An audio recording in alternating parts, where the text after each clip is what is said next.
Hilo hybridmod, and we met cover of them of Thelvika have chadwam there. That got to David, whom my girlfriend said, I'm not coming to your brother's funeral. I barely knew him, and it's depressing. I said, I understand. That I went alone, gave the eulogy, and never contacted her again. When she texted 2 days later asking, are we still on for dinner? I, 31 male, work as a building inspector for the county. I review permits, check code compliance, crawl into attics and basements to make sure nobody's going to electrocute themselves. It's steady, it's predictable, and it pays about $67,000 a year. I tell you this, so you know I'm not some guy who makes dramatic decisions. My entire career is based on following rules, checking boxes, and documenting things. That's my personality. Methodical, patient, boring, if you will be honest about it. My brother was 27 when he died. Car accident. A Tuesday morning, 7:40 a.m., on his way to work. Another driver ran a red light. My brother's car took the impact of the driver's side. He was pronounced dead at the hospital 40 minutes later. I got the call from my mom at 8:15 a.m. while I was reviewing a permit application for a residential deck. I'm not going to describe what that phone call felt like, because I don't have the word for it even now, and I don't think I ever will. My brother was 4 years younger than me. I taught him to ride a bike. I helped him move into his first apartment. He called me every Sunday evening just to talk, even when there was nothing to talk about, because he said Sundays were boring without someone to complain about Mondays too. He was the best person I knew, not in the way people always say about the dead. I mean, objectively, measurably, he was a better human than most people I've ever met. He volunteered at a food bank on Saturdays. He remembered everyone's birthday. He once drove 2 hours in a snowstorm to help a co-worker who'd broken down on a highway. He was the kind of person you build a life around, not the kind you lose on a Tuesday. I need to get to the girlfriend part. I know. Just give me a second with my brother. Okay, my girlfriend and I have been together for 14 months. She works in marketing for a mid-sized tech company. Makes around $78,000. She's smart. She's social. She's the kind of person who always has plans. Brunch Saturday, drinks Friday, a concert next Thursday, a friend's birthday in 2 weeks. Her calendar was color-coded, and her weekends were booked 3 weeks out. She operated on a schedule, and disruptions to that schedule were treated like personal attacks. I noticed this pattern early. If I had to cancel dinner because a job ran late, she'd be annoyed for the rest of the evening. If I forgot about a plan she'd made, she'd bring it up for days. If I suggested staying in instead of going out, she'd say I was wasting the weekend. I wrote it off as us being different. I'm a homebody. She's a planner. Opposites attract, or whatever. My brother met her 3 times. Once at a family barbecue, where she spent most of the time on her phone. Once at a dinner where she left early because she had a thing. And once at my birthday party, where my brother pulled me aside and said, "Hey man, is she always this scheduled?" I told him she was just organized.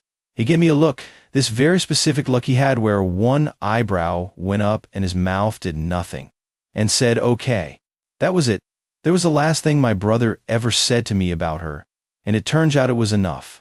My brother died on a Tuesday. The funeral was set for Saturday. For days to plan a service, write a eulogy, how my mom function, coordinate with the funeral home, deal with flowers and logistics, and the specific kind of paperwork that comes with someone dying suddenly. I took bereavement leave from work. 3 days, which isn't enough, but it will be enough. I told my girlfriend on Tuesday evening. I called her from my parents' house where I'd been all day. My voice was wrecked. I told her what happened. She said, "Oh my God, babe, I'm so sorry." She asked if I needed anything. I said I just needed to get through the week. She said she understood. Wednesday, she texted me to check in. "Sweet message. Thinking of you. Let me know if you need anything." I appreciated it. Thursday, she asked about the funeral details, when, where, what to wear. I told her Saturday at 11 a.m., the funeral home, dark colors. She said, "Got it." Friday evening, the night before the funeral, she called me. I was at my parents' house, sitting at the kitchen table, trying to finish the eulogy. Now Mom was asleep on the couch, medicated. My dad was in the garage because that's where my dad goes when he doesn't know what to do with his hands. My girlfriend said, "So about tomorrow?" I said, "Yeah." I've been thinking about it, and I'm not going to calm. I didn't say anything for a few seconds. She filled the silence. I barely knew him. I met him like 3 times. And honestly, funerals are just really depressing, and I don't do well in that kind of environment. It triggers my anxiety. I'd rather be there for you after, when you actually need support. Like we could do Sunday. I'll make a reservation somewhere nice. You'll need to pick me up. She said the word depressing. About my brother's funeral.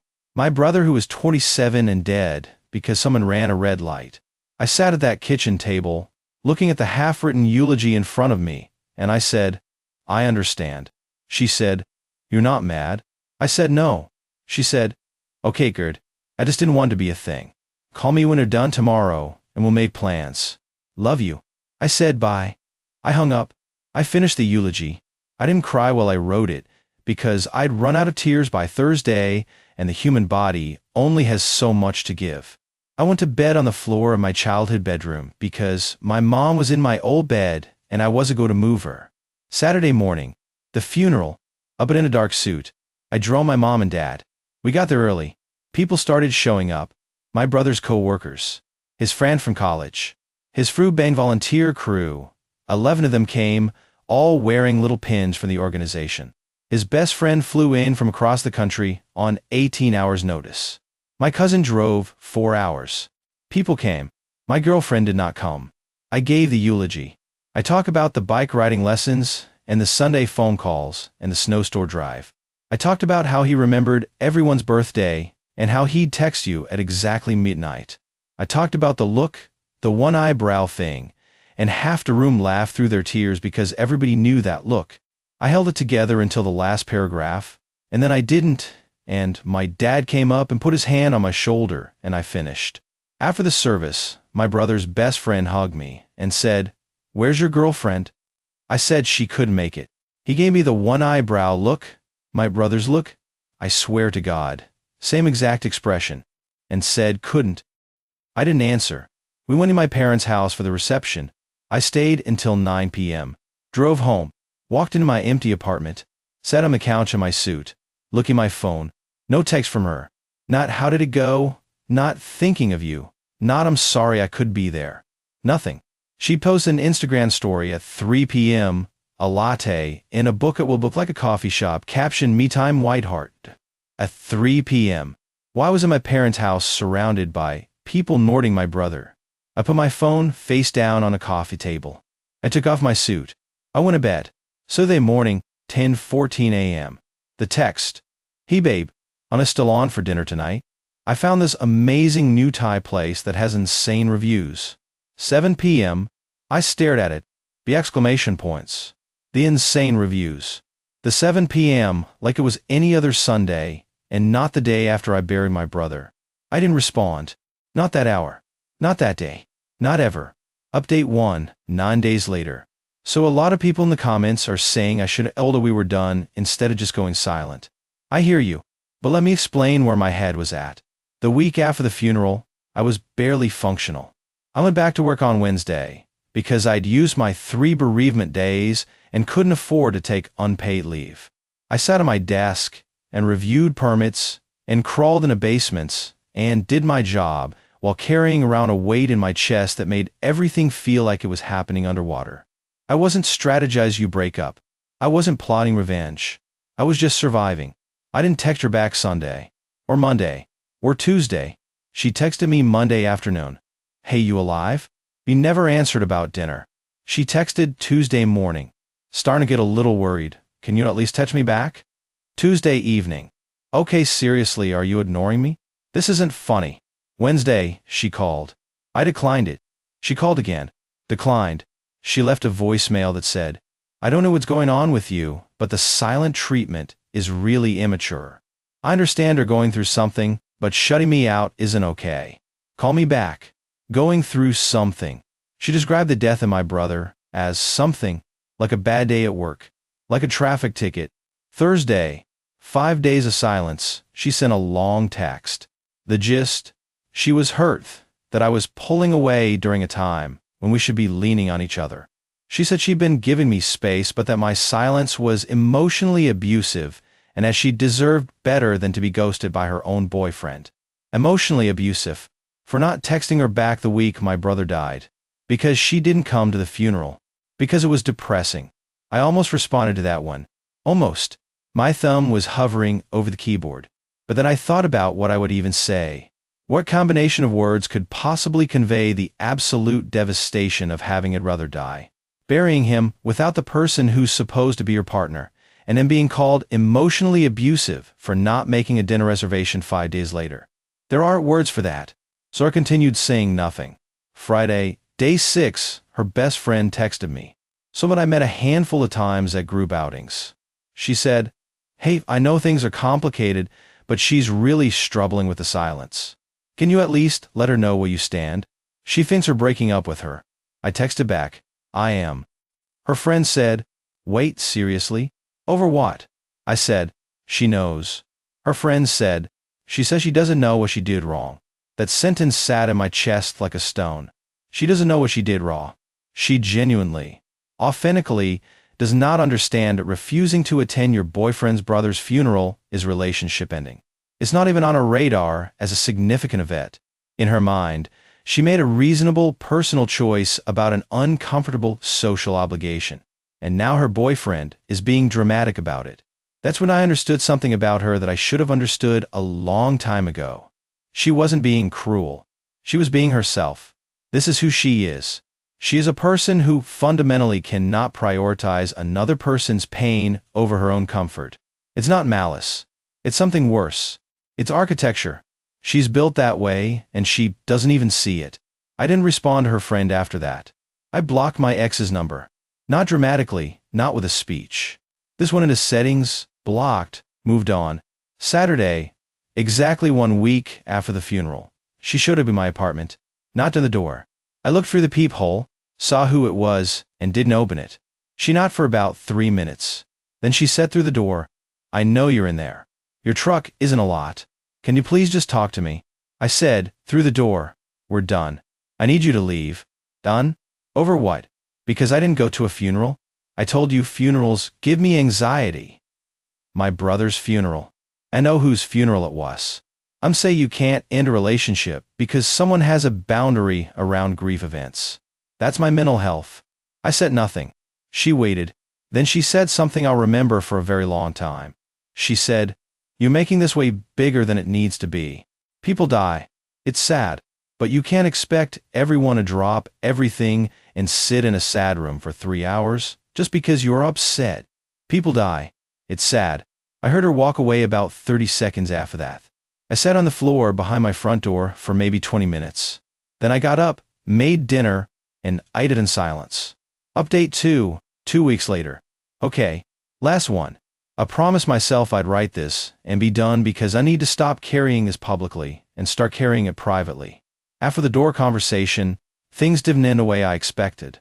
I thought she'd be angry for a week and then move on. She's a next thing person. Always has plans, always has somewhere to be. I figured I'd become last month's calendar entry within days. Instead, she went to my mom. Let me say that again so you absorb the full weight of it. My ex-girlfriend, the one who didn't attend my brother's funeral because it was depressing, contacted my grieving mother to advocate for our relationship. She found my mom on social media, sent her DM. I didn't know about this until my mom called me, confused and upset, saying, "Your girlfriend sent me a message saying you're now talking to her, and she's worried about you. She asked if I could talk to you about it." My mom, who buried her youngest son 16 days earlier, was being asked to mediate her oldest son's breakup by the woman who didn't show up to the funeral. I told my mom the truth. All of it. The phone call Friday night. The depressing comment. The no-show Saturday. The me-time Instagram story at 3 p.m. The dinner text the next morning. Every detail. My mom was quiet for a long time. Then she said, "She didn't come?" "No, Mom. I had 53 people at that service. Your brother's co-worker who'd known him for 4 months came. The woman from his apartment building who only knew him because he carried her groceries came. That girl from his food bank group who drove 3 hours came. And the woman you've been with for over a year didn't come because it was depressing." That's what she said. My mom doesn't yell. She's never been a yeller. But her voice got very low and very controlled, and she said, "Don't you ever speak to her again. Do you understand me? I wasn't planning to, Mom." Good. My mom then did something that I didn't ask her to do and couldn't have predicted. She responded to my ex's DM. My mom told me afterward what she wrote. She said, "My son buried his brother, and you chose a latte. You don't get to ask me for help reaching him. Please do not contact this family again. Qley, direct. Final. My mom is 5'3", and she will end you without raising her voice." I can lend my quiet honestly. My ex did not respond to my mom's message, but she was not done with me. About 4 days after the DM incident, I got a call from a number I didn't recognize. I picked up, because I sometimes get work calls from unfamiliar numbers. It was her sister, her older sister, who I'd met exactly twice, and who had the same scheduled-to-the-minute energy, but amplified. Her sister opened with, "I think you owe my sister an explanation of minimum." I said, "I don't owe her anything. He's been crying for 2 weeks. My brother has been dead for 3. Silence. A long one. Then her sister said, "Look, I get that you're in pain, but you can't punish someone for having boundaries. She has every right to decide what event she's comfortable attending. And I have every right to decide who I'm in relationship with. I decide, and didn't even give her a chance to make it right. What would making it right look like? She can't go back in time and come to the funeral. The eulogy's been given. The reception is over. My dad doesn't have anyone standing next to him in the photos where my brother's girlfriend should be. What exactly is she going to fix?" Her sister didn't have an answer for that. She said, "I think you're being really unfair," and hung up. There was the last direct contact attempt. But there was one more thing. About a week later, a mutual friend, the only one I still talk to from our shared social circle, sent me a screenshot. My ex had posted something in a private group chat that this friend was also in. It was a long paragraph about how she was healing from an emotionally withholding relationship and how she'd learned that she needed a partner who wouldn't punish her for prioritizing her mental health. She said I had used grief as a weapon and that she was choosing to release that negative energy. She framed herself as the victim. Of course she did. In her version, she's a woman with healthy boundaries who was unfairly punished by a boyfriend who weaponized his dead brother to control her. In her version, the story makes sense. She's the protagonist. I'm the villain. I didn't screenshot it. I didn't respond. I didn't correct the record in that group chat. Because here's what I learned from giving a eulogy at 31. You don't have to convince everyone. You just have to know the truth and live with it. The people who were at the funeral now. My family knows. My brother's friends now. The 53 people who showed up on a Saturday, because my brother mattered to them, they know. And that's enough. The mutual friend who sent me the screenshot said something simple. For what it's worth, nobody in this chat is buying it. I thanked her and left it there. That was about 10 days ago. Things have been quiet since. I don't know what she's doing now, and I don't want to know. I imagine she's still scheduling, still planning, still color-coding her weekends. I imagine she's thought a version of this story that she can live with, one where she's not the villain, and I imagine she tells it at brunch with the same confidence she uses for everything else. I'm still going to work, still crawling into basements, still reviewing permits. The routine helps more than I expected. There's something grounding about checking code compliance when nothing else in her life makes sense. I'm at my parents' house every Sunday now. My dad and I sit in the garage and don't talk much, which is how we've always communicated best. My mom makes too much food, which is how she's always communicated best. We're all carried it. My brother's best friend calls me every Sunday evening now. Same time my brother used to call. He said he started doing it by accident, just habit, and then decided to keep doing it on purpose. We don't talk about anything important. Just Mondays being terrible and football picks, and whatever else fills a phone call between two people who love the same person. It's not the same. Nothing will be the same. But it's something. I keep my brother's contact in my phone. I haven't deleted it. I know I'll have to eventually, but not yet. Sometimes I open our text thread and scroll through old messages. The last one he sent me, the Saturday before he died, was Sunday call tomorrow. Got a story for you. You lose it face with tears of joy. I never got to hear the story. That's the part that gets me when nothing else does. Not the accident, not the funeral, not the good old friend. The story I'll never hear. Anyway, that's everything. Thanks for reading this. Go call someone you love. Don't wait for Sunday. None that there and tip the long review there. That they'll repeat. Other and the